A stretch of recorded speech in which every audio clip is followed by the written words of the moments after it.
الله أكبر الله أكبر لا إله إلا الله والله أكبر الله أكبر ولله الحمد الله أكبر الله أكبر لا إله إلا الله والله أكبر الله أكبر ولله الحمد الله أكبر الله أكبر لا إله إلا الله والله أكبر الله أكبر ولله الحمد الله أكبر الله أكبر لا إله إلا الله والله أكبر الله أكبر ولله الحمد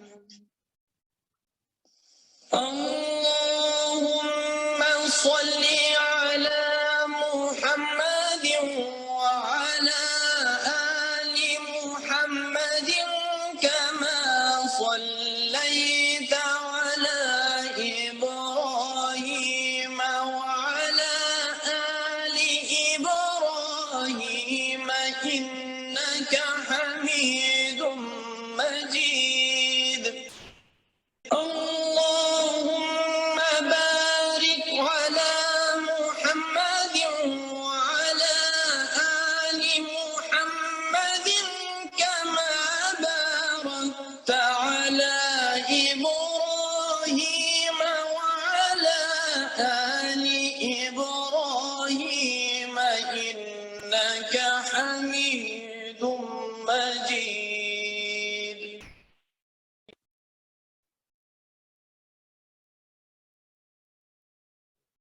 اعوذ باللہ من الشیطان الرجیم بسم اللہ الرحمن الرحیم السلام علیکم ورحمۃ اللہ وبرکاتہ.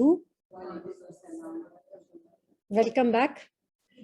الحمدللہ کہ اللہ سبحانہ تعالیٰ نے ہم سب کو دوبارہ موقع دیا جمع ہونے کا اور اللہ سبحانہ تعالیٰ کی کتاب پڑھنے کا. اللہ سبحانہ تعالیٰ نے ہمیں رمضان سے پہلے رمضان کی تیاری کرنے کا موقع عطا فرمایا. الحمدللہ. نحمده ونصلي على رسوله الكريم اما بعد فاعوذ بالله من الشيطان الرجيم بسم الله الرحمن الرحيم رب اشرح لي صدري ويسر لي امري واحلل عقدة من لساني يفقهوا قولي ربي زدني علما. اللهم انا اسالك علما نافعا ورزقا طيبا وعملا متقبلا يا حي يا قيوم برحمتك نستغيث اصلح لي شاني كله ولا تكلني إلى نفسي طرفة عين. اللهم فقهنا في الدين. اللهم انفعنا بما علمتنا وعلمنا ما ينفعنا وزدنا علما. آمین یا رب العالمین. رمضان کے آنے سے پہلے چونکہ اب یہ شعبان کا مہینہ ہے، ٹھیک ہے، ہم سب یہاں کیوں جمع ہے؟ تاکہ رمضان کے لیے ہم نے کیا تیاری کرنی ہے اس کے بارے میں کچھ چیزیں جانیں گے. پھر اس کے بعد آج ہم یہ جانیں گے کہ ہم نے اگلا جو سفر ہے جو کل سے انشاءاللہ ہمارا شروع ہوگا وہ ہے قرآن پاک کا. قرآن پاک کا دورہ قرآن انشاءاللہ ہم کل سے شروع کریں گے. اس سے پہلے ہم صرف رمضان کی کچھ تھوڑی سی تیاری کرتے ہیں کہ رمضان کے مہینے کی کیا فضیلت ہے، کیوں اتنا اہم ہے، کیوں اس کو تمام مہینوں کے اوپر فضیلت دی گئی ہے. تو اس کے بارے میں اب جانیں گے، کچھ چھوٹی موٹی ٹپس ہم جانیں گے کہ کس طریقے سے ہم سب مل کے اور الگ الگ انفرادی طور پہ اپنے رمضان کو بہتر بنا سکتے ہیں. جب رمضان کی پہلی رات ہوتی ہے تو اللہ سبحانہ تعالیٰ کا ایک منادی کرتا ہے، یعنی ایک فرشتہ کہتا ہے کہ اے خیر کے طالب آگے بڑھ، اے شر کے طالب رک جا. یعنی یہ وہ مہینہ ہے کہ جس میں اللہ سبحانہ تعالیٰ کی طرف سے ایک فرشتہ آواز لگاتا ہے سب لوگوں کے لیے کہ اب خیر کو پانے کا مہینہ آ گیا ہے اور شر والے رک جاؤ. اور خالی رکنا بھی جو ہے وہ بھی اللہ تعالیٰ کی طرف سے بہت بڑی ایک خیر ہے. اللہ سبحانہ تعالیٰ کا احسان ہے کہ اللہ سبحانہ تعالیٰ نے ہم سب کو انسان بنایا. اللہ تعالیٰ نے ہمیں انسان بنا کے چھوڑ نہیں دیا، ہمیں رزق عطا فرماتا ہے.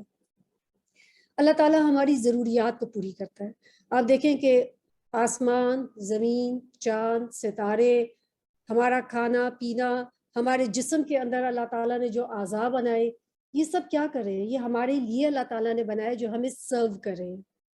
اور اللہ سبحانہ تعالیٰ نے اس کے لیے انسان کو بنا کے خالی دنیا کی نعمتیں نہیں دی، انسان کی یہ تو فزیکل نیڈز ہیں، اسی طریقے سے اللہ سبحانہ تعالیٰ نے انسان کی اسپریچول نیڈز، اس کی روحانی جو اللہ تعالیٰ نے جو اس کی ضروریات ہیں ان کو بھی پورا کیا، اور اس کے اللہ سبحانہ تعالیٰ نے اپنے پیغمبروں کو بھیجا، اللہ سبحانہ تعالیٰ نے اپنی کتابوں کو بھیجا تاکہ انسان کو گائیڈ کر سکے، ہدایت دے سکے کہ کس طریقے سے اس نے اپنی زندگی گزارنی ہے۔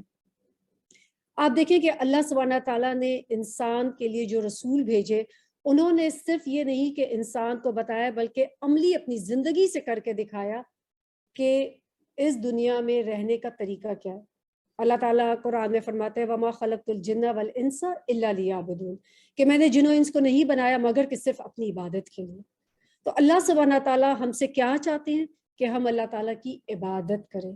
عبادت صرف کیا نماز، روزہ، زکوٰۃ، حج ہے؟ نہیں، عبادت وہ ہے کہ ہر زندگی کا ہمارا عمل ایک عبادت ہے کہ ہم نے وہ کیسے ادا کرنا ہے۔ اللہ سبحانہ تعالیٰ نے انہی کچھ عبادات کو ایوری ڈے رکھا ہوا ہے، جیسے نماز۔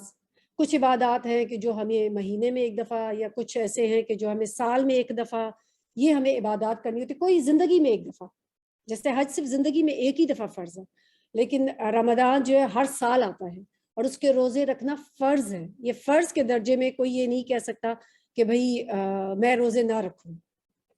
اسی طریقے سے جیسے ہی چاند نظر آتا ہے، چونکہ ہم سب انسان ہیں، ہم کمزور ہیں، ہم بھول جاتے ہیں، اللہ سبحانہ تعالیٰ نے رسول صلی اللہ علیہ وسلم کے ذریعے ہمیں وہ دعائیں بھی سکھائیں کہ جو ہم کسی بھی کام کو شروع کرنے سے پہلے مانگتے ہیں تاکہ اس کام کو بہترین طریقے سے کر سکیں۔ رسول صلی اللہ علیہ وسلم کی ایک حدیث ہے کہ حضرت طلحہ بن عبید اللہ فرماتے ہیں کہ نبی صلی اللہ علیہ وسلم جب بھی چاند دیکھتے، یعنی ہلال کا چاند، پہلی کا چاند، تو فرماتے ہیں اللہم احلہ علینا بالامن والایمان والسلامت والاسلام ربی و ربک اللہ، کہ اے اللہ ہم پر یہ چاند امن اور ایمان اور سلامتی اور اسلام کے ساتھ طلوع فرما۔ اے چاند میرا اور تیرا رب اللہ ہی ہے، یعنی ہم بھی اور تم بھی اللہ کی عبادت کرنے والے ہیں۔ نبی کریم صلی اللہ علیہ وسلم فرماتے ہیں تمہارے پاس رمضان کا بابرکت مہینہ آیا ہے، اللہ تعالیٰ اس مہینے میں تمہیں اپنی رحمتوں سے ڈھانپ لیتا ہے، وہ اپنی رحمت نازل کرتا ہے۔ تو جب اللہ تعالیٰ اپنی رحمت رمضان میں نازل کرتے ہیں تو کیا دعا کرنی چاہیے؟ یا حیو یا قیوم برحمتک استغیث، بہت زیادہ اپنے رب سے یہ دعا مانگا کریں کیونکہ ہم سب اللہ تعالیٰ کی رحمت کے طلبگار ہیں۔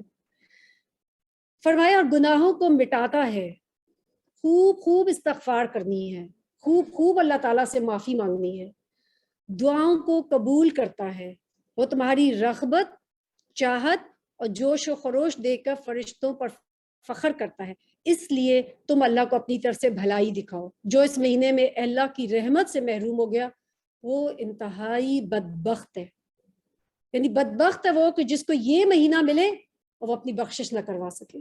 اس لیے خوب اللہ تعالیٰ سے اس کی رحمت کی دعائیں کرنی ہے، مغفرت کی دعائیں کرنی ہے، اللہ سبحانہ تعالیٰ سے اپنی دنیا اور آخرت کی دعائیں کرنی ہے۔ اللہ سبحانہ تعالیٰ نے قرآن میں کیا فرمایا روزے کے بارے میں، جو آیات نازل ہوئی ہم وہ سنتے ہیں۔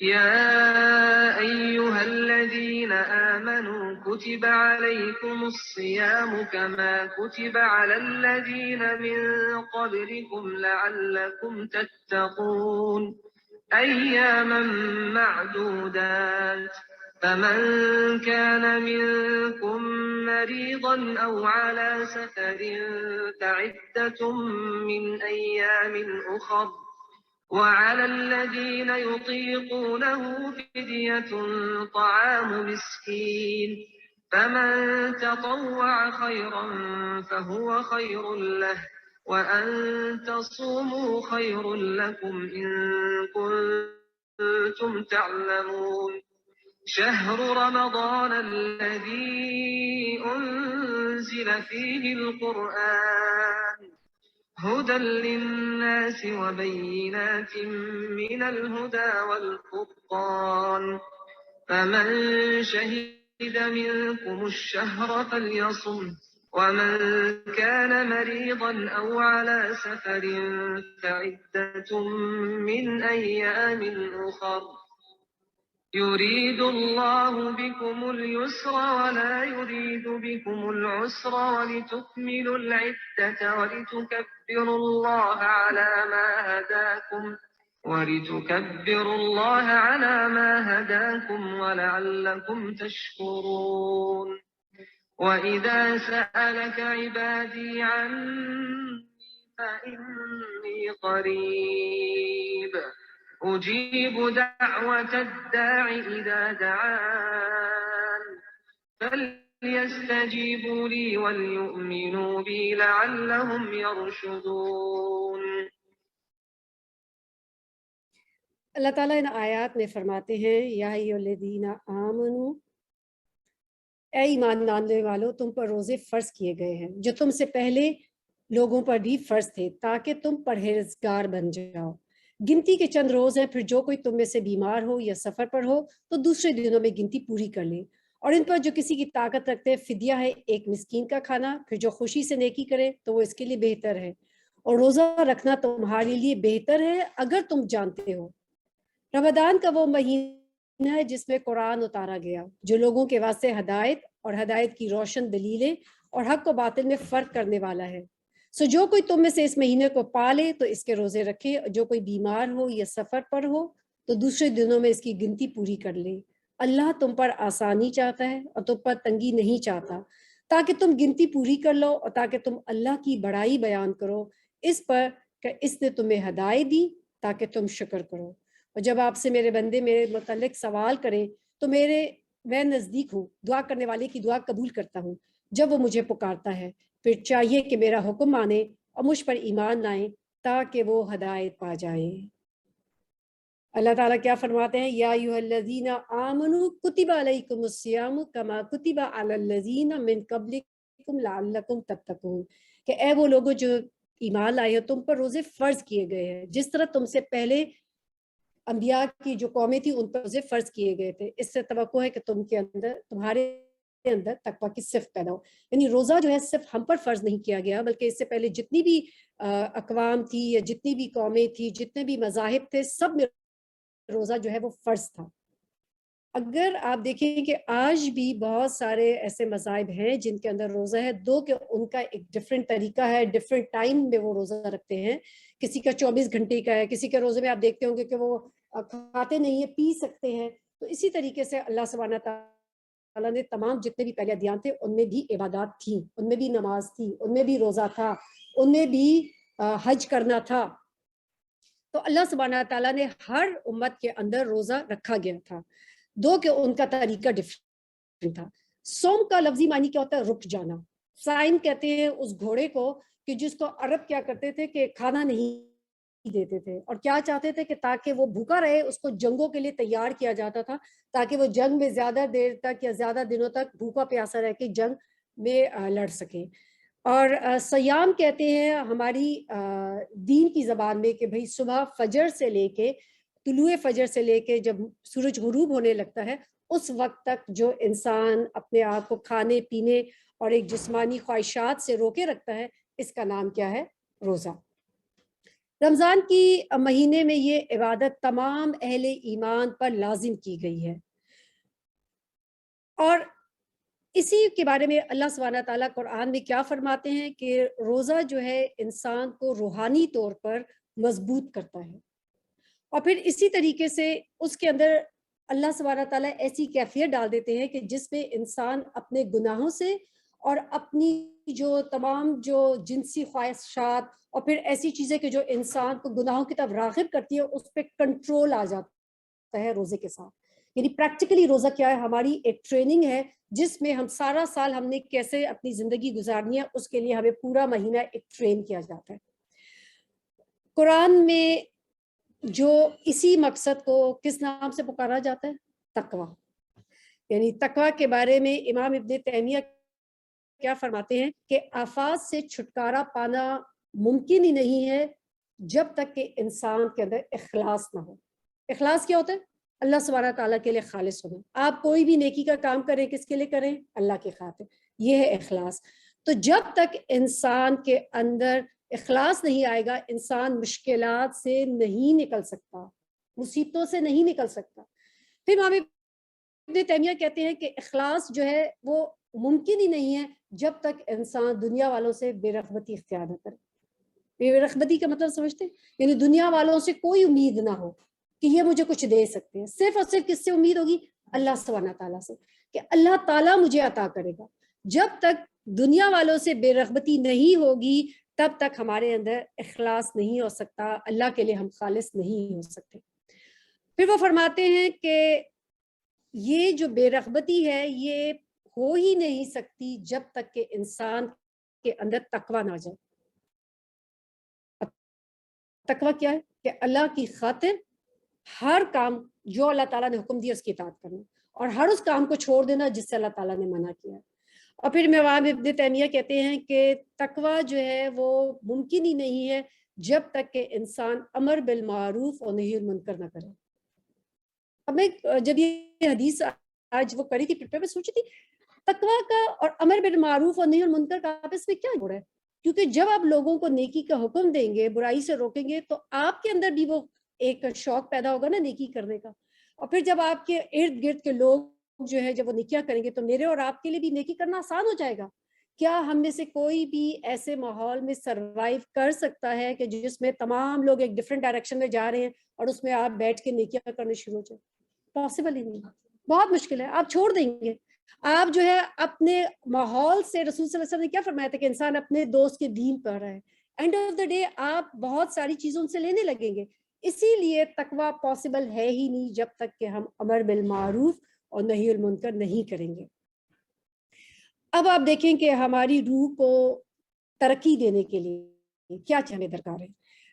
باقی مذاہب میں اگر آپ دیکھیں تو لوگ کیا کرتے ہیں, راہب, جوگی, جو بہت زیادہ ریلیجس لوگ ہیں, جو بہت زیادہ دینی لوگ ہیں, وہ کیا کرتے ہیں, جنگلوں میں نکل جاتے ہیں اور دنیا والوں سے بالکل الگ ہو کے رہنے لگتے ہیں, ان سے میل جول نہیں رکھتے, کھانا پینا چھوڑ دیتے ہیں. لیکن کیا اسلام ہمیں یہ تعلیم دیتا ہے؟ کیا اسلام ہمیں یہ کہتا ہے کہ آپ دنیا کی لذات چھوڑ دیں؟ نہیں, اسلام ہمیں کہیں بھی ترک لذات اور ترک تعلقات کا حکم نہیں دیتا. اسلام کیا چاہتا ہے کہ تمام لذتیں اور تعلقات جو ہے اللہ سبحانہ تعالیٰ کے حکم کی تابع ہو جائیں. یعنی آپ نے ان سب کو تو کرنا بھی ہے, لیکن وہ کیسے کرنا ہے؟ اللہ تعالیٰ کے حکم کے مطابق. یعنی روزہ ہماری خواہشات کو کنٹرول کرنا سکھاتا ہے. دس از واٹ از نیڈیڈ, کہ روزہ کیا کرتا ہے؟ ہماری خواہشات کو کنٹرول کرنا سکھاتا ہے. اگر ہم دیکھیں کہ ہمارے اندر زندگی میں کیا 4 خواہشات ہوتی ہیں سب سے زیادہ, سب سے پہلی چیز ہمارا وقت کہاں لگتا ہے؟ طعام, کھانے کے ساتھ.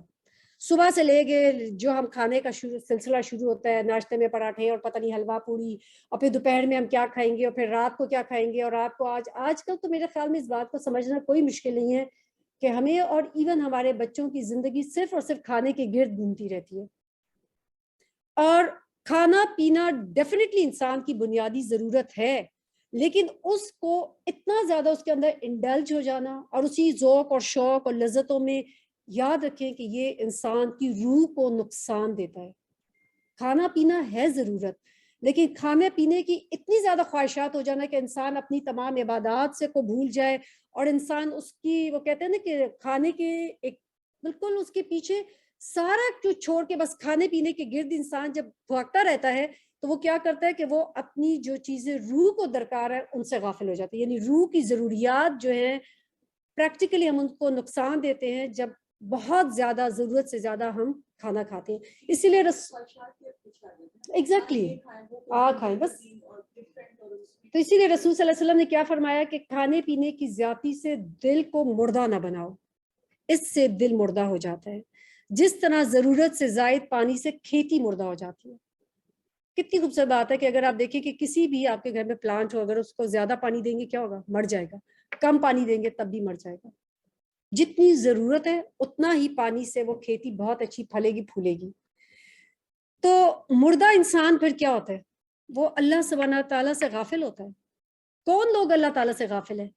جن کو اللہ کی کوئی ضرورت پرواہ نہیں ہوتی. ان کو جب کہ ضرورت ہے ان کو اس چیز کا احساس ہی نہیں ہے. تو ایسا دل کہ جو اللہ سے غافل ہو, اس دل میں کبھی بھی لوگوں کے بارے میں اور کسی چیز کے بارے میں نرم اور ہمدردی پیدا ہی نہیں ہو سکتی, کیونکہ یہ وہ کون لوگ ہوتے ہیں؟ یہ خواہشات کے بندے ہوتے ہیں. بس اپنی خواہش کے پیچھے بھاگتے رہتے ہیں، اور ان کی خواہش کیا ہوتی ہے؟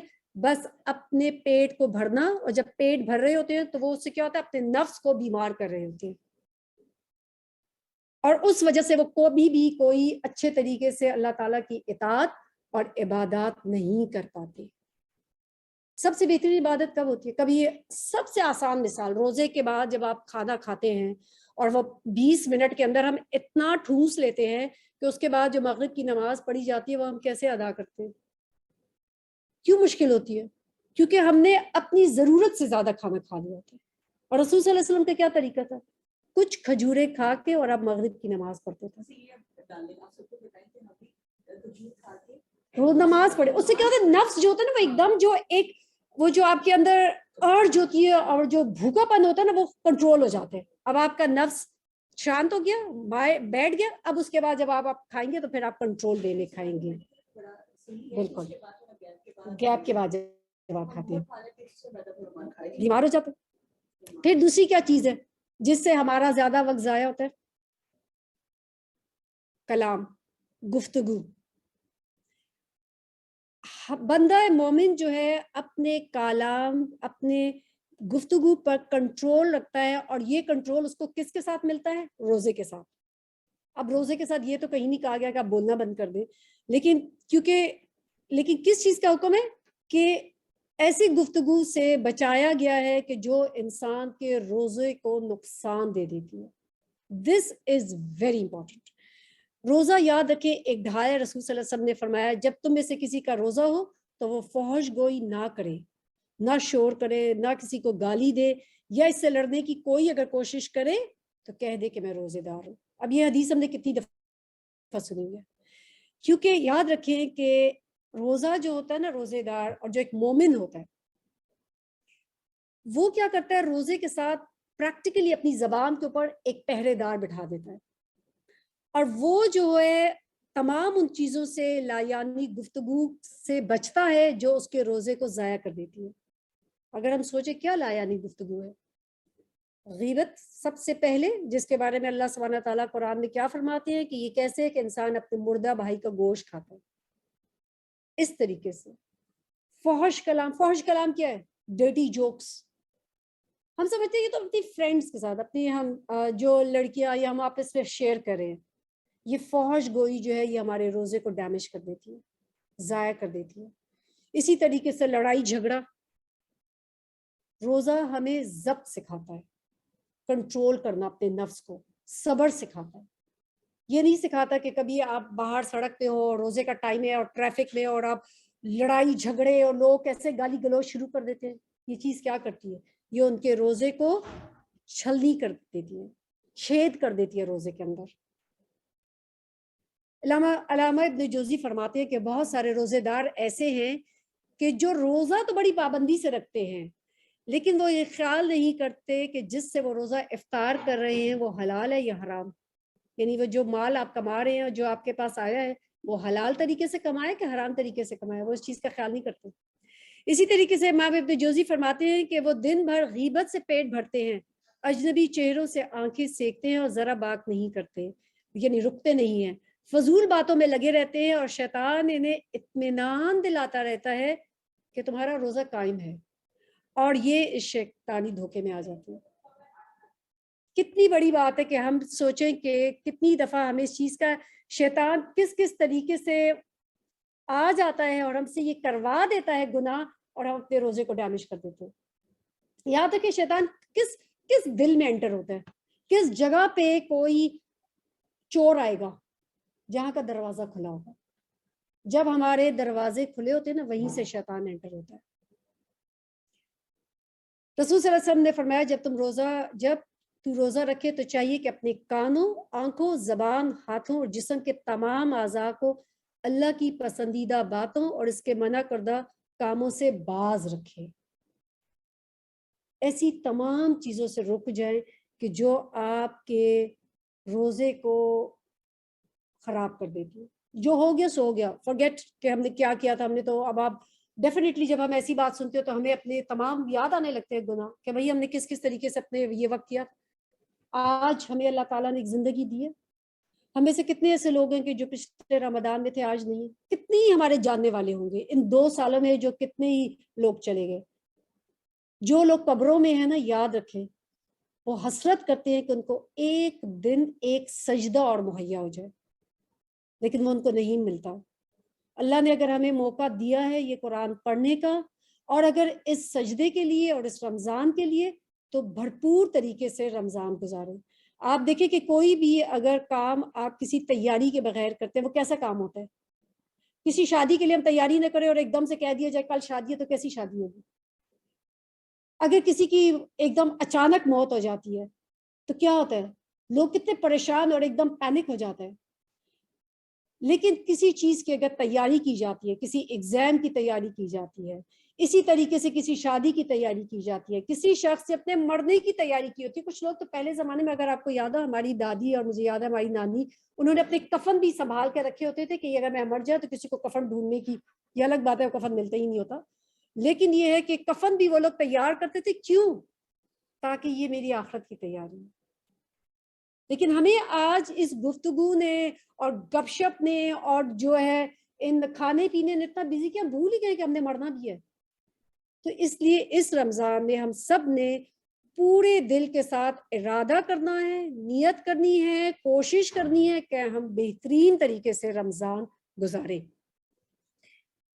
رسول صلی اللہ علیہ وسلم نے فرمایا جس شخص نے روزہ رکھ کر جھوٹ بولنا اور جھوٹ پر عمل کرنا نہ چھوڑا تو اللہ کو اس کی کیا مطلب کہ اپنا کھانا پینا چھوڑ رکھا تھا. یعنی اس کا صرف روزہ کیا تھا کہ اس نے صرف کھانا پینا چھوڑا تھا، ادروائز اس نے کوئی روزہ نہیں رکھا. تو اس لیے اب ہم نے کرنے کا کام کیا ہے کہ اس رمضان میں اب آپ دیکھیں کہ یہ سب چیزیں کنیکٹڈ کس کے ساتھ ہیں؟ تقویٰ کے ساتھ. کیونکہ جیسے ابھی ہم نے آیت سنی تھی نا کہ اللہ تعالیٰ کیا کہتے ہیں کہ کیوں روزہ رکھو؟ تاکہ تمہارے اندر تقویٰ آ جائے. جب ایک شخص کے اندر تقویٰ آ جاتا ہے تو پھر کیا ہوتا ہے؟ نہ وہ لڑائی جھگڑا کرتا ہے، نہ وہ غیبت کرتا ہے، نہ وہ فتنہ فساد کرتا ہے، لوگوں کے درمیان لڑائیاں نہیں ڈلواتا، نہ وہ شخص دوسروں کے بارے میں کوئی بدگمانی رکھتا ہے، نہ وہ تجسس کرتا ہے، نہ وہ شخص جھوٹ بولتا ہے، نہ وہ کسی پہ الزام لگاتا ہے. وہ شخص کوئی بد زبانی نہیں کرتا، کوئی کسی سے کینہ نہیں رکھتا، حسد نہیں کرتا، اور دلوں میں کسی کے لیے نفرتیں نہیں پالتا. اس رمضان میں ہر اس شخص کو معاف کر دیں جس نے آپ کے ساتھ زندگی میں کوئی بھی زیادتی کی، چھوٹی چاہے بڑی سے بڑی. ہوگا کیا؟ اس کو تو فائدہ ہوگا، آپ خود آسانی ہو جائیں گے، آپ خود اپنے آپ کو آزاد کر دیں گے. معاف کر دیں ان تمام لوگوں کو، ان کے بارے میں اپنے دل میں بالکل کوئی حسد. یاد رکھیں جتنا یہ رمضان تقویٰ کہاں ہوتا ہے؟ رسول صلی اللہ علیہ وسلم نے کہا تقویٰ ہاں ہونا، تقویٰ دل میں ہوتا ہے. جب دل میں تقویٰ ہوگا نا تو پھر یہ تمام کام کرنا بہت آسان ہو جائیں گے. جب دل صاف ہوگا نا پھر آپ کے لیے کوئی مشکل نہیں ہوگی کہ کوئی بھی نیکی کا کام کرتا ہے. اور پھر ایک اور چیز یہ ہے کہ پھر اگر نہیں کرنا تو پھر کرنا کیا ہے؟ پھر ہم کیا اپنے منہ بند کر کے بیٹھے؟ نہیں. آپ رمضان میں کیا کریں؟ ذکر کریں، لا الہ الا انت سبحانک انی کنت من الظالمین. پڑھیں کہ ہم سب گنہگار ہیں، اللہ تعالیٰ ہی جو ہے پاک ہے گناہوں سے، ہم نہیں ہیں. تو اللہ تعالیٰ سے مغفرت مانگے. اسی طریقے سے تسبیحات پڑھیں، سبحان اللہ و بحمدہ سبحان اللہ العظیم، سبحان اللہ، پھر سبحان اللہ والحمد للہ لا الہ الا اللہ واللہ اکبر. آپ اپنے پاس اپنی جہاں نماز کے پاس نا ایک بیگ بنا لیں، ایک باسکٹ رکھ لیں. اس باسکٹ میں آپ نے کیا رکھنا ہے؟ اپنی تسبیح، اپنی جو ہے وہ دعاؤں کی کتابیں، اپنی قرآن، اپنی یہ سب چیزیں. جیسے ہی آپ نماز کے لیے کھڑے ہو اس کو اٹھا کے اپنے پاس رکھ لیں. اب آپ کا وقت نماز کے بعد، کیونکہ جب تک یاد رکھیں آپ نماز کے بعد اپنے مصلے پہ بیٹھے ہوئے ہیں اتنی دیر تک فرشتے آپ کے لیے دعائیں کر رہے ہیں. کتنی بڑی ہے. یعنی فرشتے، ہم تو اپنے لیے خود بھی ایسی دعا نہیں کر سکتے جو فرشتے ہمارے لیے دعا کریں گے. اللہ کو یہ نہیں دیکھنا کہ آپ کے اندر کتنی قابلیت ہے اور کتنے. اللہ کو سیدھی سادے سمپل لوگ پسند ہے. چاہے کسی شخص کا بیان کتنا خوبصورت ہو نا، اللہ کو نہیں فرق پڑتا. اللہ کو سیدھے سادے لوگ، سمپل لوگ پسند ہے. آپ کو دعائیں اس زبان میں نہیں سمجھ آتی نا، اپنی زبان میں دعا مانگے، چاہے پشتو میں، پنجابی میں، اردو میں، انگلش میں، واٹ ایور یو کین. اللہ سے مانگے, اللہ سنتا ہے. جیسے آج ہم نے سنا اللہ تعالیٰ نے کیا فرمایا کہ میرے بندے سے کہہ دو کہ جب وہ دعا کرتا ہے میں اس کی دعا سنتا ہوں, اور دعا کا جواب دیتا ہے اللہ سبحانہ تعالیٰ. دعائیں یاد رکھے ضرور قبول ہوتی ہیں. ہر روز رمضان میں اللہ تعالیٰ اپنے بندے کی ایک دعا قبول کرتا ہے, ایوری ڈے. دعاؤں میں کثرت کیجیے, چاہے آپ کو ہی بھی نظر آ رہا ہے, چاہے کہ امپاسبل دعا ہے نا اس کو بھی مانگے. اتنا زبردست آپ کو قصہ سناؤں. اس دن ایک شیخ نے قصہ ڈالا تھا کہ وہ کہتی ہیں کہ میرے پاس ایک شخص آیا کہ اس سے قصہ سنایا کہ میری بیوی جو ہے رمضان میں کیا دعا مانگتی تھی کہ یا اللہ مجھے رمضان کے آخر پر ایک گھر ایک دریا کے قریب چاہیے, ایک بڑا سا گھر دریا کے قریب چاہیے. کہتے میں نے اس کو کہا تم یہ کس قسم کی دعائیں مانگتے ہو, ہم اتنے غریب لوگ ہیں, پاسبل ہی نہیں ہے کہ ہمارے پاس بڑا گھر ہو اور بھی دریا کے قریب, جبکہ ہم سعودی عرب ایک صحرا میں رہ رہے ہیں, کہاں سے دریا آئے گا اور کہاں.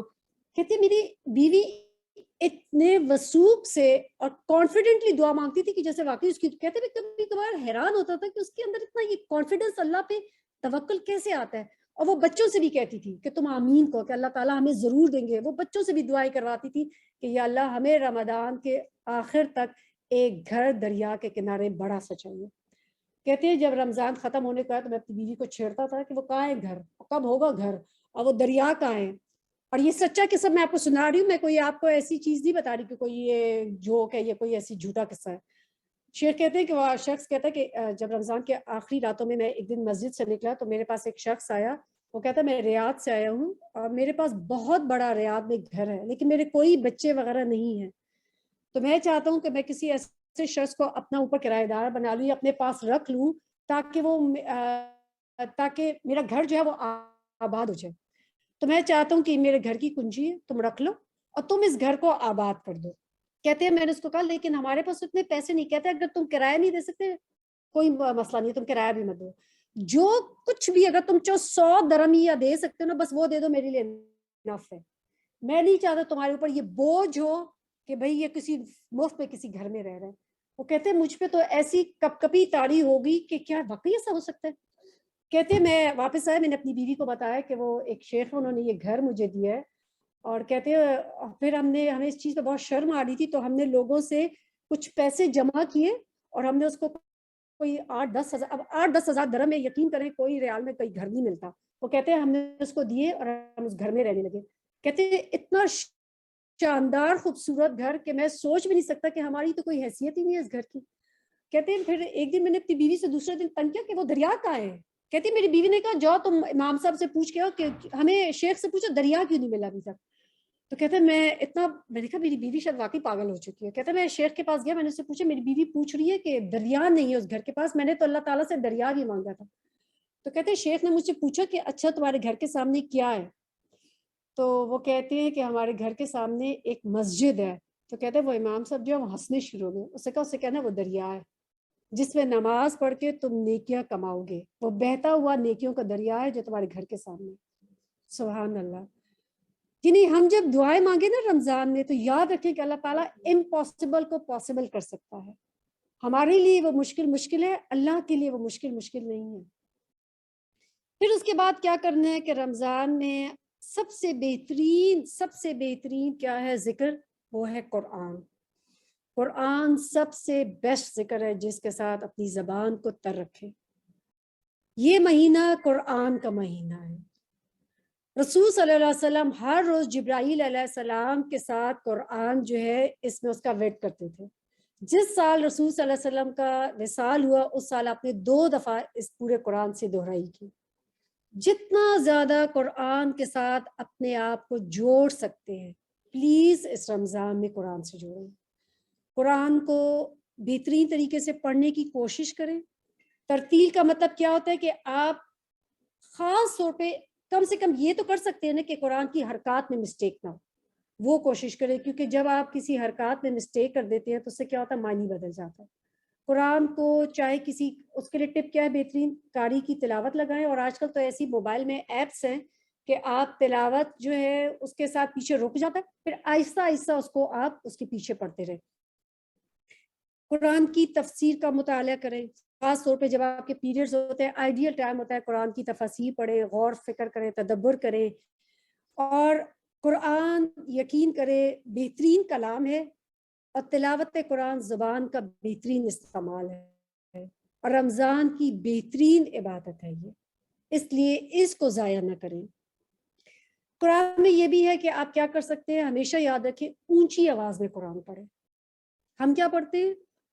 منہ بند کر کے، نہ ہمارے ہونٹ ہلتے ہیں نہ زبان ہلتی ہے۔ یاد رکھیں یہ آپ کا دل پڑھتا ہے، یہ قرآن کی تلاوت نہیں ہے، نہیں ہے، نہیں ہے۔ آپ نے قرآن کی تلاوت کے لیے اپنے زبان ہلانی ہے، اپنے لپس ہلانے ہیں ضرور، کیونکہ یہی تلاوت ہے۔ ادروائز اگر آپ منہ بند کر کے ایسے پڑھے ہیں نا تو یہ آپ کا دل پڑھے، آپ کی زبان نہیں پڑھی قرآن کی تلاوت۔ قرآن کی تلاوت کے لیے آپ کی زبان بھی ہلنی چاہیے، آپ کے لپس بھی ہلنے چاہیے، چاہے کہ آپ اس کو نماز میں پڑھ رہے ہیں، چاہے کہ آپ قرآن کی تلاوت کر رہے ہیں۔ یہ بات سمجھ آ گئی آپ کو؟ جب آپ نماز بھی پڑھتے ہیں تو بہت ساری بہنوں کو آپ دیکھیں کیا کرتے ہیں، بالکل چپ، بالکل منہ بند ہوتا ہے۔ اب آپ کا دل پڑھے، آپ کی زبان نہیں پڑھی۔ ہمیں زبان کو حرکت دینی ہے۔ پھر کیا چیز ہے؟ حفظ کریں۔ اس دفعہ کے دورائے قرآن میں ہم نے یہ اہتمام کیا ہے اللہ سبحانہ تعالیٰ کی توفیق سے کہ 11:15 سے لے کے یعنی پہلے کے جو 15 منٹ ہوں گے ہم اپنے اسٹوڈنٹس کو سورہ ملک حفظ کرائیں گے، ایک آیت ایک دن میں، صرف 1 آیت اے ڈے۔ آپ کو کلاس میں اتنی دفعہ وہ دہرائی کرائی جائے گی کہ وہ 15 منٹ میں آپ کو آیت یاد ہو جائے گی۔ اب آپ کا کرنے کا کام کیا ہوگا؟ صرف آپ اپنی نمازوں میں اس کو پڑھتے رہیں گے۔ تو انشاءاللہ اللہ کی توفیق سے، اس میں ہمارا کوئی کمال نہیں، بائی دا اینڈ آف رمضان آپ کا قرآن جو ہے وہ یعنی آپ کی سورہ ملک جو ہے وہ حفظ ہو جائے گی۔ اور سورہ ملک وہ سورت ہے کہ جو عذاب قبر سے بچاتی ہے۔ رسول صلی اللہ علیہ وسلم ہر رات کو پڑھتے تھے۔ تو انشاءاللہ اللہ کی توفیق سے میں آپ سب لوگوں کو اس چیز کے لیے موٹیویٹ کروں گی، ریکویسٹ کروں گی کہ زندگی میں ہمیں ہر وقت یہ موقع نہیں ملتا۔ پلیز پلیز پلیز آپ یہ نہ کہ ہاں میں تو کر ہی نہیں سکتی۔ میری والدہ 75 ایئرس کی ہے، اگر وہ کر سکتی ہے تو ہم سب کر سکتے ہیں۔ پلیز اپنے آپ کو شیطان کے اس وار سے بچائے کہ تم نہیں کر سکتی، یہ تو بڑا ہی مشکل کام ہے، اور اگر بھول گیا تو پھر تو زیادہ گناہ ہے۔ فار گاڈ سیک ہم جو کر رہے ہیں یہ ہماری کیا توفیق ہے؟ اللہ تعالیٰ دیتا ہے، اللہ تعالیٰ حفظ کو قائم رکھتا ہے، اللہ سبحانہ تعالیٰ ہی کروانے والا ہے۔ ٹھیک ہے؟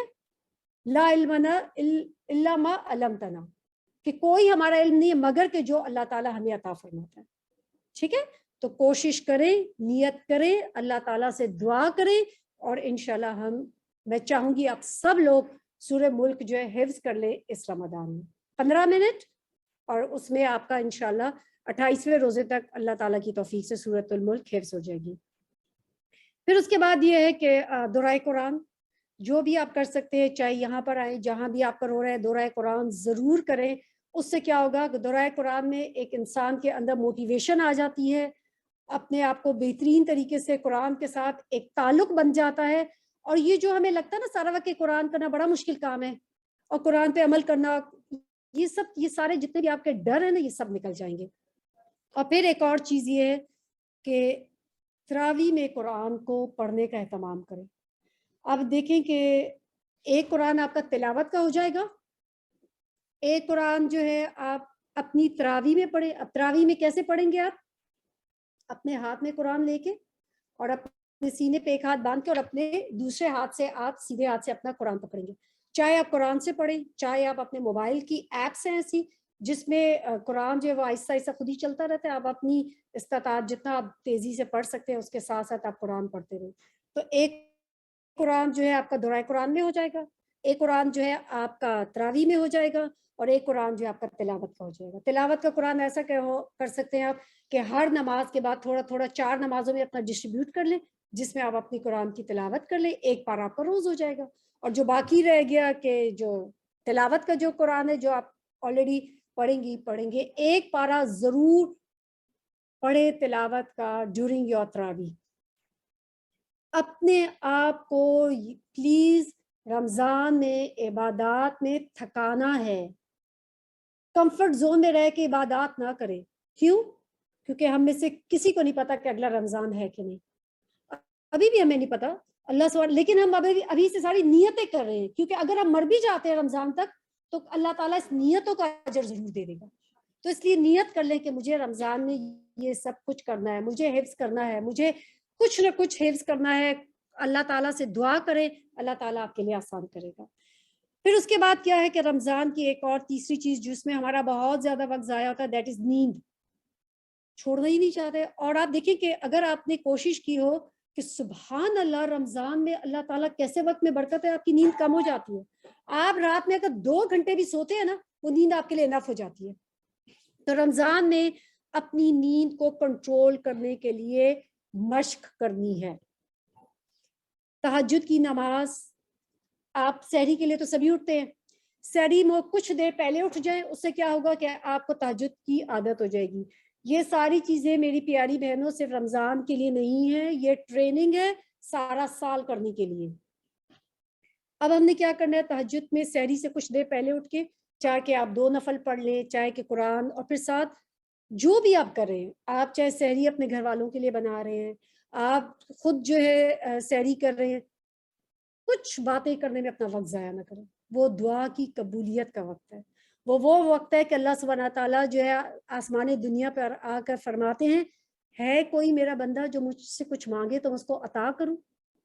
سب سے پریشیس ٹائم ہوتا ہے, اس میں اللہ سے دعائیں مانگے, اس سے اللہ تعالیٰ سے خوب رو رو کے دعا کرے, یا اللہ سوائے آپ کے میرے حالت کوئی نہیں بدل سکتا, کوئی میرے گناہوں کو نہیں مٹا سکتا, کوئی مجھے نیکی کے ساتھ جوڑ نہیں سکتا.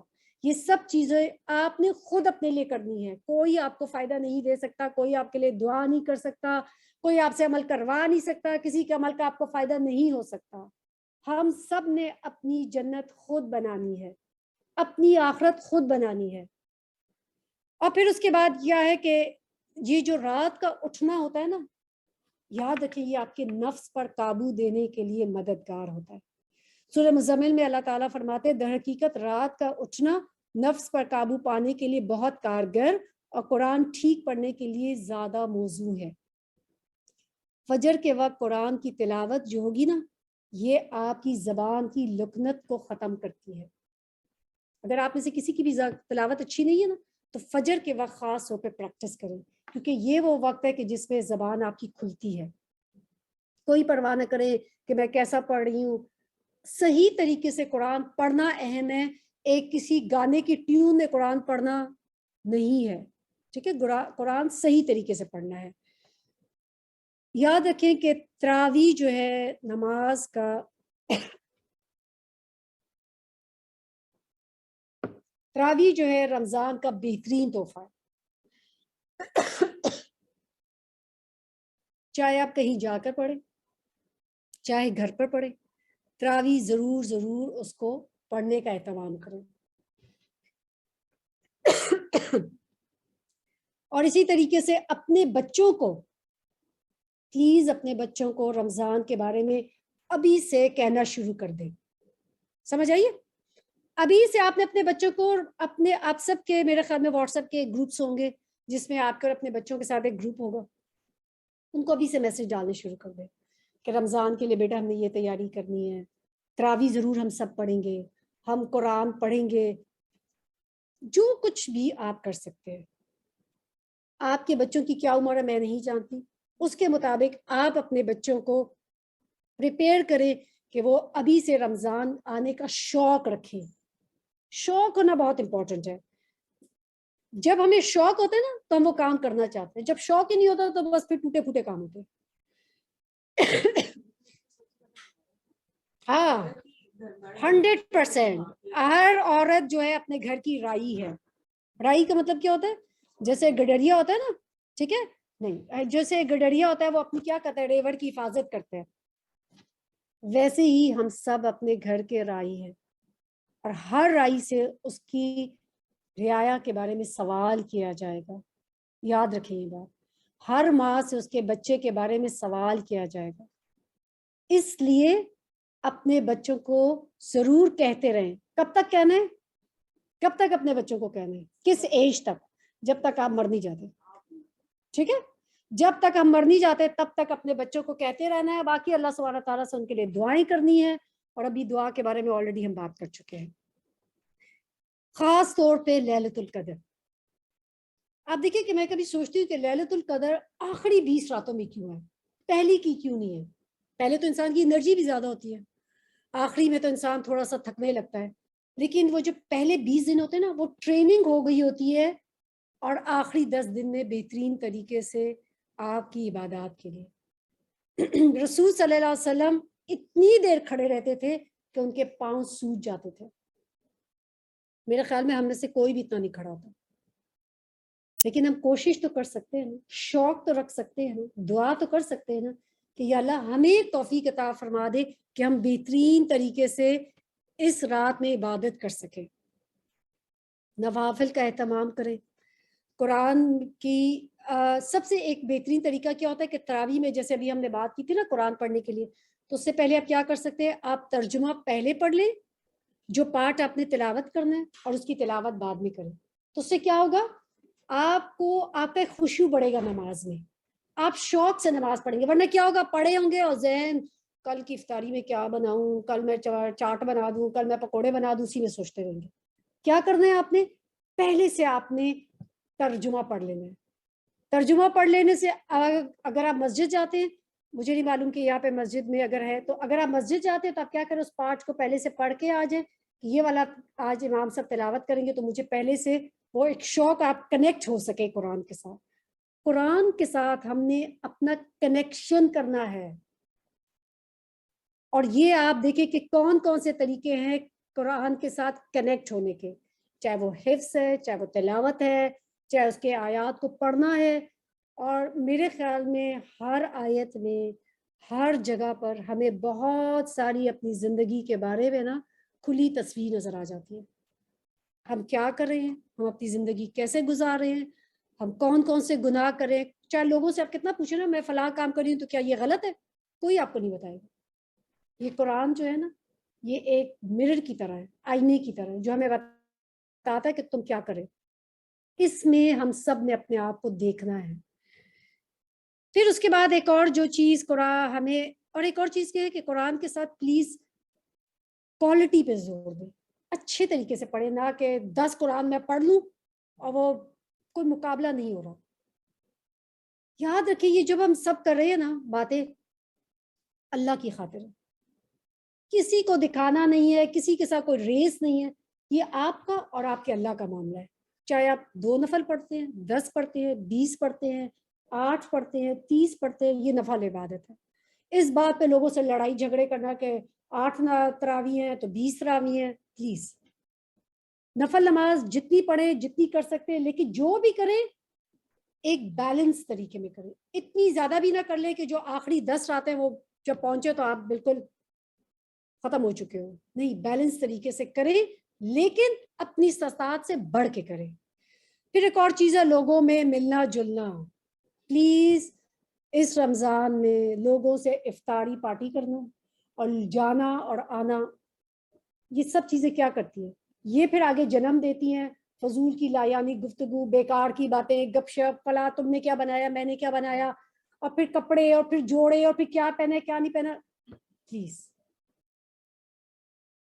اب رمضان اب آ گیا نا، ہمارے سامنے بہت سارے لوگ چلے گئے ہیں نا، وائی ناٹ کہ ہم اس رمضان کو بہترین طریقے سے کرنے کی نیت کر لیں، اور اس میں لوگوں سے فضول کی گفتگو کرنا، لوگوں سے ملنا جلنا، اس کو ترک کر کے کون سی محفلیں اپنائیں جس میں اللہ کا نام بلند ہوتا ہے.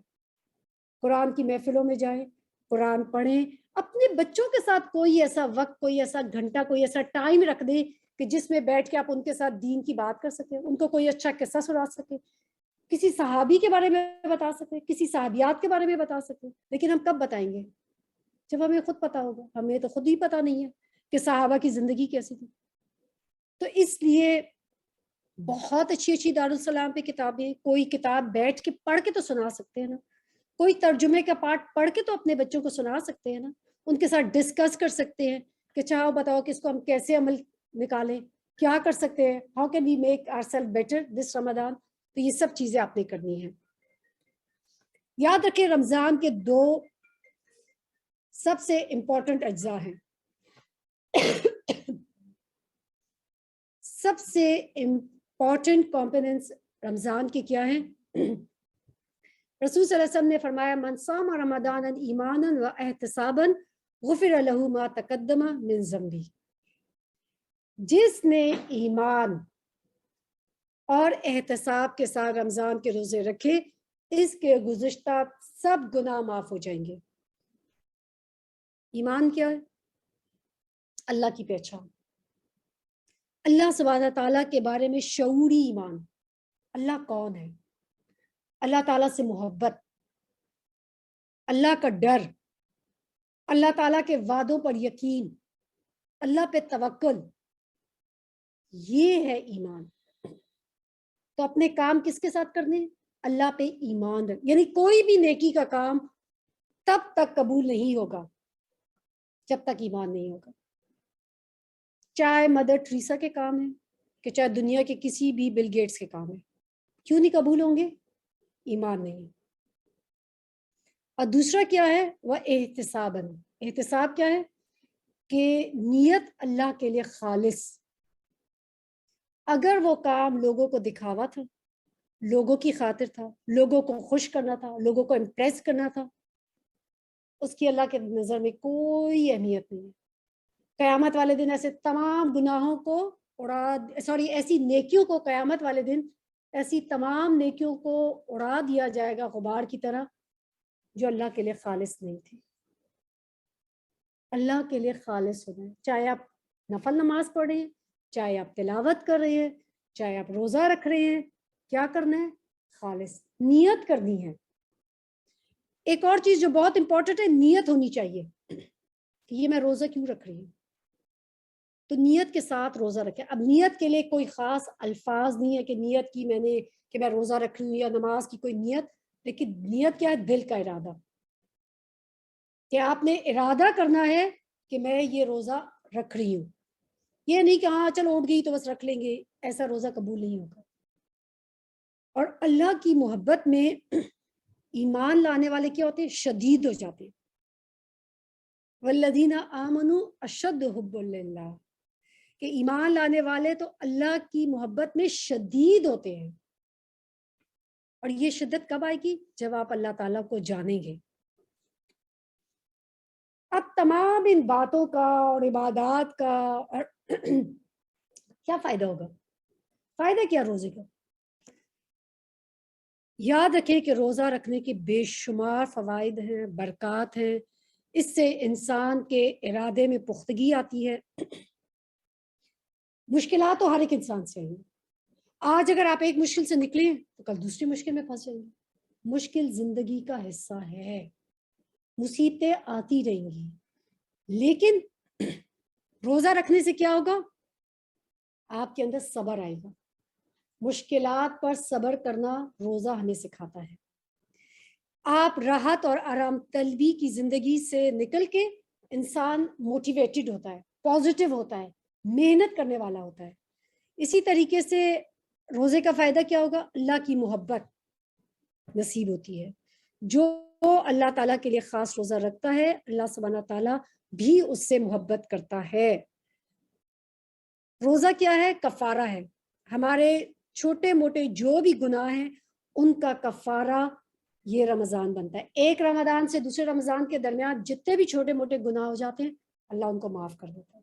ایک نماز سے دوسری نماز تک کے جتنے گناہ ہو جاتے ہیں چھوٹے موٹے، اللہ ان کو معاف کر دیتا ہے۔ تو اس لیے یہ فائدہ ہی فائدہ ہے اس کے اندر۔ اور کیا فائدہ ہوگا؟ روزہ اور قرآن قیامت والے دن ہماری سفارش کریں گے۔ کیا لگتا ہے آپ کو قیامت والے دن ہمیں سفارشی چاہیے جو ہمیں معاف کروا دے، جو ہمیں کسی طریقے سے جنت کے اندر گھسا دے؟ بس ہم سب کو ضرورت ہوگی۔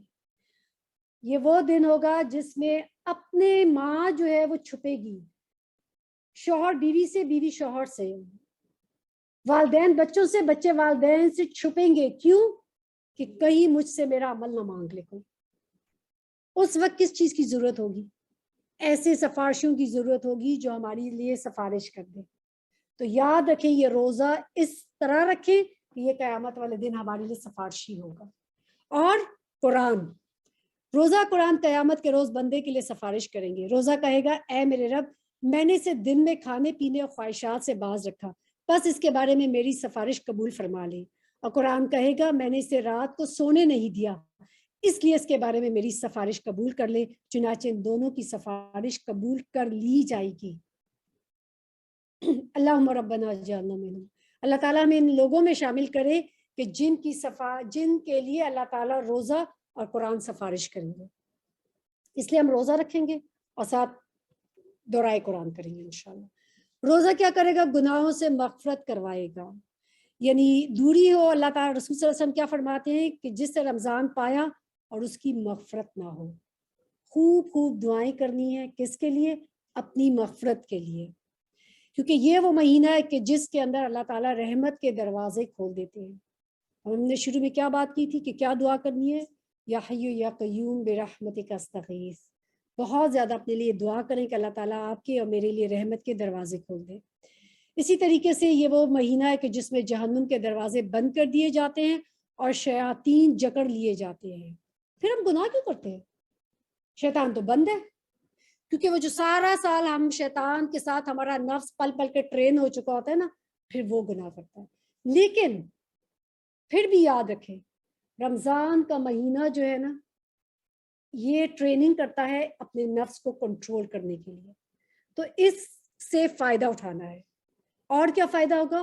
روزہ ہمیں آگ سے بچائے گا. رسول صلی اللہ علیہ وسلم نے فرمایا کہ جس نے اللہ کے لیے ایک دن کا روزہ رکھ لیا، اللہ تعالیٰ اس کے لیے اور آگ کے درمیان ایک خندق بنا دے گا جو زمین اور آسمان کے برابر ہوگی، یعنی اتنی گہری ہوگی اور جتنی چوڑی ہوگی. کس کے لیے؟ اس کے لیے جو اللہ کے خاطر ایک دن کا روزہ رکھتا ہے. ٹھیک ہے. پھر اس کے بعد روزہ کیا ہے؟ آگ سے ڈھال ہے. جس طرح تم میں سے کسی کی ڈھال لڑائی میں کام دیتی ہے، تو رسول صلی اللہ علیہ وسلم نے کیا فرمایا؟ آگ سے بچانے والا کیا ہے؟ روزہ ہے. کبھی آپ نے ٹرائی کیا جب آپ کھانا بنا رہے ہوتے آگ کے اوپر ہاتھ رکھیں؟ کوشش کیا کبھی؟ کر کے دیکھنا آج کیسا فیل ہوتا ہے، کتنی قریب آپ آگ کے جا سکتے ہیں. اور وہ آگ جو اس آگ سے 70 گنا زیادہ ہوگی، ہم تو اس کو برداشت کرنے کی تاب ہی نہیں لا سکتے. اور پھر اس آگ میں، کیونکہ ان چیزوں کو نا ویژولائز کریں، سوچیں، اس آگ میں ایک بیچ میں چیز آ جاتی ہے جو ہمیں بچا لیتی ہے، تو ہم کتنے اپنے آپ کو خوش قسمت سمجھیں گے کہ کوئی ڈھال آ گئی ہے جس سے ہمیں اس آگ سے بچا لیا ہے، بیریئر آ گیا بیچ. تو یہ روزہ وہ بیریئر ہوگا. ٹھیک ہے. پھر اس کے بعد کیا ہے کہ روزہ ڈھال ہے جب تک اس میں چھید نہ کیا جائے، تب تک آپ کے لیے ڈھال ہے جب تک اس میں سوراخیں نہ کر لیں. اور یہ سوراخیں کس سے ہوں گی؟ حضرت عائشہ رضی اللہ عنہ فرماتی ہیں کہ رسول صلی اللہ علیہ وسلم نے فرمایا روزہ آگ سے ڈھال ہے. جو روزے کی حالت میں صبح کرے تو وہ روز کوئی جہالت کی بات نہ کرے. اگر کوئی اس سے بات کرے تو اس سے یہ کہہ دے کہ جھگڑا نہ کرے اور گالی گلوچ نہ کرے، بلکہ کہہ دے کہ میں روزے سے ہوں. یعنی یہ جو گالی گلوچ ہے اور جو یہ غیبت ہے اور جو یہ فتنہ فساد کی باتیں ہیں، یہ کیا کرتے ہیں؟ یہ اس روزے کی ڈھال کے اندر سوراخ کر دیتی ہے. تو اس کو بند کرنا ہے، اس سے بچنا ہے. ٹھیک ہے. پھر اس کے بعد یہ ہے کہ رسول صلی اللہ علیہ وسلم نے فرمایا اللہ تعالیٰ رمضان کے ہر دن اور ہر رات لوگوں کو جہنم سے آزاد کرتے ہیں. اور ماہ رمضان کے ہر دن اور ہر رات میں ہر مسلمان کے لیے ایک ایسی دعا ہے جسے قبولیت سے نوازا جاتا ہے. لوگوں کو آگ سے آزاد کیا جاتا ہے. اس رمضان میں ہم سب لوگوں نے وہ تمام جو کام کیے ہیں جس کی وجہ سے ہم جنت میں جانے کی بجائے آگ والے اللہ سبحانہ تعالیٰ ہم سب کو بچا کے رکھے، اگر کر لیے ہیں تو ان سے بچنے کا ایک ہی طریقہ ہے کہ اس رمضان میں اپنے لیے خوب خوب دعائیں کریں اللہ تعالیٰ سے. اور پھر اس کے بعد ایک دعا تو روز قبول ہوگی ہی ہوگی. اپنی دعا لسٹ رمضان کے آنے سے پہلے بنا لیں. مجھے اپنے رب سے یہ چیزیں دنیا کے لیے چاہیے، یہ چیزیں آخری کے لیے چاہیے. دنیا کا جتنا بھی ساز و سامان ہے نا وہ ایک دن ختم ہو جائے گا. ابھی میں جب دبئی جانے سے پہلے ابھی ایک میت پہ مجھے جانے کا اتفاق ہوا تھا، تو ان لیڈی جو فوت ہو چکی تھی ان کے تمام بچے جو ہیں وہ اتنے، یعنی کراچی کے ایلیٹ کلاس میں سے ہیں جن کے اپنے جیٹ پلین ہیں، جو اپنی جیٹ میں ٹریول کرتے ہیں. اتنی دولت ہے کہ کچھ حد نہیں. اور آپ یقین کریں جب وہ کفن میں پڑا ہوا تھا نا ان کا جنازہ، تو میں دل میں سوچ رہی تھی کہ اس عورت کے جس کے بچے امیر کبیر ہیں وہ ایک کفن میں لیٹی ہوئی ہے, وہ عام سا کفن ہے. اور آپ بلیو کریں میرے لیے اتنا ایک اسٹرائکنگ تھا کہ جب ان کے لیے وہ مسجد کا وہ لے کر آئے تھے نا لوہے کا بستر, اور اس کے اوپر عام سی وہ پھوڑی نہیں ہوتی, وہ تیلے کی چٹائی وہ پڑی ہوئی تھی تیلے کی, اور وہ بھی پھٹی ہوئی. اف اللہ اکبر, میں سوچی تھی کہ پھٹی ہوئی چٹائی پہ اسی عورت کو ڈال کے لے کے جا رہے ہیں جس کے بچوں کے اپنے جیٹ پلینز ہیں. And what is he taking? کچھ بھی نہیں, کچھ بھی نہیں ساتھ لے کے جا رہی, صرف اپنا اعمال لے کے جا رہی, اور جو اپنے بچوں کی تربیت کی ہوگی نا وہ ساتھ لے کے جا رہی ہوگی. اس لیے اپنے بچوں کو بھی تربیت کریں, یہ آپ کے لیے صدقہ جاریہ بنیں گے. اور پھر اس رمضان میں کیا کرنا ہے, ایک اور چیز جو بہت امپورٹنٹ ہے وہ ہے صدقہ کرنا. خوب خوب صدقہ کریں, روز صدقہ کریں. ایک اپنے گھر میں کوئی ایسی جگہ بنا لے جہاں آپ نے بھی اپنے بچوں نے بھی سب میں صدقہ ڈالنا ہے, تاکہ اپنے بچوں کو اپنے عمل سے دکھائے. کچھ جو بھی آپ کی استطاعت ہے اس کے مطابق پلیز صدقہ کریں. جنت کا ایک دروازہ ہے جس کا نام ہے باب الریان, جس پہ صرف روزے دار داخل ہوں گے. جب سارے روزے دار اس میں چلے جائیں گے دروازہ بند کر دیا جائے گا. تو جو شخص روزہ نہیں رکھتا تھا نا دنیا میں وہ اندر داخل نہیں ہو سکے گا. اس امید کے ساتھ روزہ رکھیں کہ یا اللہ مجھے لوگوں میں شامل کر جو باب الریان سے داخل ہوں گے. روزے دار کو بے حساب اجر دیا جائے گا, ایک نیکی 10 سے لے کے 700 گنا. اور نفل کا جو اجر ہے وہ کس جتنا ہوگا, فرض عام دنوں میں جو فرض نماز پڑھتے ہیں اتنا اجر دیا جائے. اور اللہ سبحانہ تعالیٰ کے لیے دینے کے لیے بے شمار بے حساب خزانے. اللہ تعالیٰ اگر ساری دنیا میں سب لوگوں کو دے دے تو اللہ تعالیٰ کے خزانوں میں اتنی بھی کمی نہیں ہوگی کہ جتنا آپ پانی میں ہاتھ ڈالیں اور باہر نکالیں. اتنے اللہ کے خزانے ہیں.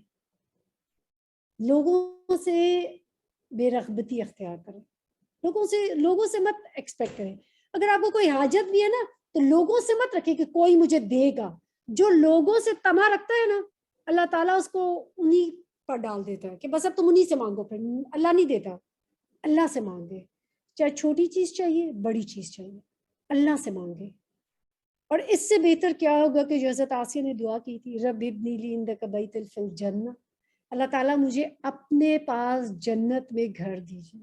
میں ہمیشہ اس دعا کو جب بھی پڑھتی ہوں سوچتی ہوں یا اللہ کے قریب کیا وہ گھر ہوگا. مطلب اس کو امیجن کر کے آپ کے رونگٹے کھڑے ہوتے ہیں, اللہ کے قریب گھر. مطلب آپ کو اپنی ذات کتنی چھوٹی لگتی ہے کہ اللہ کے قریب گھر. ہم تو سوچ بھی نہیں سکتے, لیکن مانگ تو سکتے ہیں نا. آپ سوچیں ابھی میں نے آپ کو قصہ سنایا, اگر اللہ تعالیٰ دنیا میں گھر دے سکتا ہے کیوں نہیں دے سکتا اللہ کے قریب. تو اللہ تعالیٰ سے خوب خوب دعائیں کریں. پھر ایک اور چیز کیا ہے کہ روزے دار کو 2 خوشیاں ہیں. ایک خوشی کب ہے کہ جب وہ روزہ کھولتے وقت ملتی ہے. کچھ دن پہلے ابھی مغرب کی اذان ہوئی تھی تو میں اپنے ہسبینڈ سے کہہ رہی تھی کہ ابھی 4-5 یعنی کچھ دنوں میں ہم اس اذان کا کتنا انتظار کر رہے ہوں گے کہ کب اذان ہوگی اور ہم کچھ کھائیں گے. تو وہ ایک خوشی کا موقع ہوتا ہے الحمدللہ. اور ایک خوشی کب ہوگی, جب بندہ اپنے رب سے ملاقات کرے گا, کہ جب آپ اپنے رب کو دیکھیں گے. اس کے لیے بھی دعا کیا کریں, اپنی دعا میں یہ بھی رکھیں کہ اللہ نے ان لوگوں میں شامل کرے جو اپنے رب کا دیدار کر سکیں گے. اور رب کیسا ہے ہم نہیں جانتے, آج ہم اس کو کوئی بھی نہیں دیکھ سکتا, لیکن ہاں مرنے کے بعد کون دیکھے گا اور کتنا دیکھے گا, this will be according to their اعمال. کچھ لوگ اللہ تعالیٰ کا دیدار ہفتے میں 1 دن کریں گے جمعے کے روز, کچھ لوگ اللہ تعالیٰ کا دیدار ہر روز کریں گے, کچھ جو چاہے جب چاہیں گے کریں گے. اللہ ہمیں, اب آسیہ نے دعا کیا کی تھی, آسیہ علیہ السلام کیا دعا کرے کہ مجھے اللہ تعالیٰ اپنے گھر کے پاس جب دل چاہے اللہ تعالیٰ کا دیدار کر سکے. تو اس کے لیے بھی دعا کیا کریں. پھر اس کے بعد یہ ہے کہ روزے دار خواہشات اور جذبات کو کنٹرول کرتا ہے, ٹھیک ہے. اور جو منہ سے اسمیل آتی ہے نا, ہمیں تو کتنی عجیب لگتی ہے, ہاں منہ نہ کھولو. اللہ کو وہ جو منہ کی اسمیل ہے وہ بھی اللہ کو پسند ہے. یہ کیا بتاتا ہے, یہ اللہ تعالیٰ کی قدردانی دکھاتا ہے کہ اللہ کتنا قدردان ہے. اپنے بندے کے منہ سے اٹھنے والی اسمیل کو بھی اللہ تعالیٰ پسند کرتا ہے مشک کی خوشبو سے زیادہ، یعنی مسک جو ہوتی ہے اس خوشبو سے زیادہ اللہ اس کو پسند کرتا ہے۔ اللہ نیکیوں کی قدر کرتا ہے، اللہ تعالیٰ جو ہے انسان کو بے شمار دینے والا۔ یاد رکھے روزے جیسی کوئی عمل ہے ہی نہیں۔ رسول صلی اللہ علیہ وسلم کے پاس ایک شخص آیا، کہا کہ کوئی مجھے ایک ایسی بس بات بتا دینا کہ جو سب سے بہترین ہوتا۔ آپ نے کیا فرمایا؟ علیک بالصوم فإنہ لا مثل لہ، کہ روزہ رکھا کرو، اس جیسا کوئی عمل نہیں۔ What do you think? Why? کیونکہ جب آپ روزہ رکھ رہے ہیں تو وہ سارے اعمال تو آپ خود ہی کرتے جا رہے ہیں۔ آپ عبادات کریں، اپنی زبان کو روک رہے ہیں، آپ اللہ تعالیٰ کی اطاعت کریں، عبادات کریں، وہ سارے اعمال ساتھ جمع ہوئے کس کے ساتھ؟ روزے کے ساتھ۔ روزہ جو ہے آپ کی روح کو پاک کرے گا۔ پھر اس طریقے سے افطار کروائیں، اپنے آپ کو یا اپنی دوستوں کو تو افطار ہم سبھی کروا ہی دیتے ہیں، ان کو بھی کروایا جا سکتا ہے، اس میں کوئی ممانعت نہیں ہے، لیکن ایسے لوگوں کو کہ جو چاہے کسی کو لسی کا گھونٹ اور ایک کھجور ہی دے دیں یا کسی کو پیٹ بھر کے پلا دیں۔ اس لیے صدقہ، خیرات، افطار، اس کے اندر پورا اہتمام کریں۔ اور پھر اسی طریقے سے یہ ہے کہ اللہ تعالیٰ کا ذکر کرنا ہے، عبادات کرنی ہے، نوافل ادا کرنے ہیں۔ کچھ لوگ ہوں گے نا، ان کا بس روزہ کیا ہوگا، منہ بند کر کے بیٹھ گئے۔ کچھ لوگوں کو اس سے بہتر ہوگا کہ عبادات کرتے رہیں گے، اور کچھ ایسے خاص و خاص اللہ کے روزے ہوں گے، اور وہ لوگ ہوں گے جو وہ روزہ رکھیں گے کہ جو کیا کریں گے، ہر اس چیز سے رک جائیں گے جس سے اللہ نے روکا، اور ہر وہ کام کریں گے جس سے اللہ تعالیٰ کی خوشنودی حاصل ہوتی ہے، رضا حاصل ہوتی ہے۔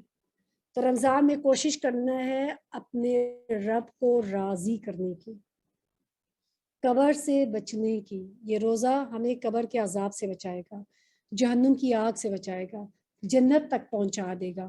اس کو خالی کوئی وہ نہ سمجھے کہ بس روزہ رکھ لے، اس نیت سے رکھے کہ مجھے اللہ تعالیٰ یہ تمام جو ہے نعمتیں دے گا۔ یاد رکھے روزہ بھی ایک رسی ہے آپ کے اور آپ کے رب کے درمیان، جیسے قرآن رسی ہے نا، یہ روزہ بھی رسی ہے، تو اس تک اللہ تعالیٰ تک پہنچا جا سکتا ہے۔ اور تو یہی تھا آج کی کچھ باتیں رمضان کے بارے میں۔ اللہ تعالیٰ سے دعا ہے کہ اللہ تعالیٰ مجھے آپ کو رمضان تک پہنچا دے۔ اللہم بلغنا رمضان، یا اللہ ہم سب کو رمضان تک پہنچا دے۔ صحابہ سارا سال یہ دعا کرتے تھے، اللہم بلغنا رمضان، اور جب رمضان کے بعد کیا دعا کرتے تھے کہ اللہ تعالیٰ ہمارے رمضان کو قبول فرمانا۔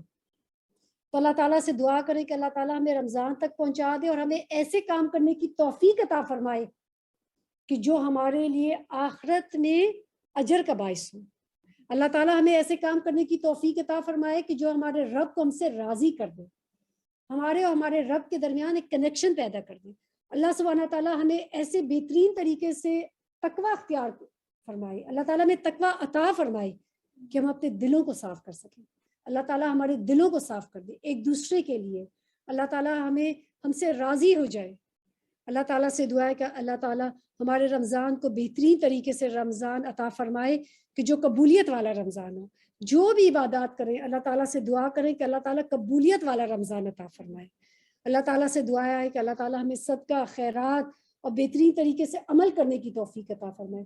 اللہ تعالیٰ ہمارے بچوں کو ہمارے لیے صدقہ جاریہ بنا دے۔ اللہ تعالیٰ ہمارے بچوں کو ہمارے لیے بہترین طریقے سے عمل کرنے والا بنا دے۔ اللہ تعالیٰ ہمارے بچوں کو، اللہ تعالیٰ سے دعا ہے کہ اللہ تعالیٰ ہمارے بچوں کو صحابہ جیسی زندگی گزارنے کی توفیق عطا فرمائے۔ آمین یا رب العالمین۔ ربنا تقبل منا انک انت السمیع العلیم وتب علینا انک انت التواب الرحیم۔ سبحانک اللہم وبحمدک اشہد ان لا الہ الا انت استغفرک واتوب الیک۔ اگر آپ کی کوئی دعا ہے تو آپ خاموشی سے اپنے لیے دعائیں مانگیں، جو بھی آپ کی اللہ تعالیٰ کی طرف حاجت ہے، اور پھر انشاءاللہ ہم اس کو ختم کرتے ہیں۔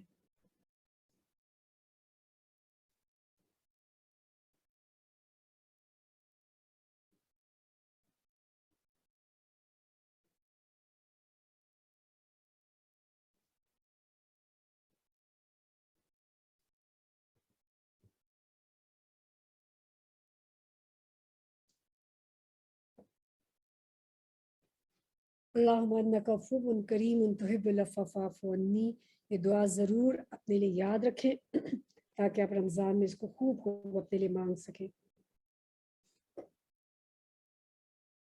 الله أكبر لا إله إلا الله والله أكبر الله أكبر ولله الحمد الله أكبر الله أكبر لا إله إلا الله والله أكبر الله أكبر ولله الحمد الله أكبر الله أكبر لا إله إلا الله والله أكبر الله أكبر ولله الحمد الله أكبر الله أكبر لا إله إلا الله والله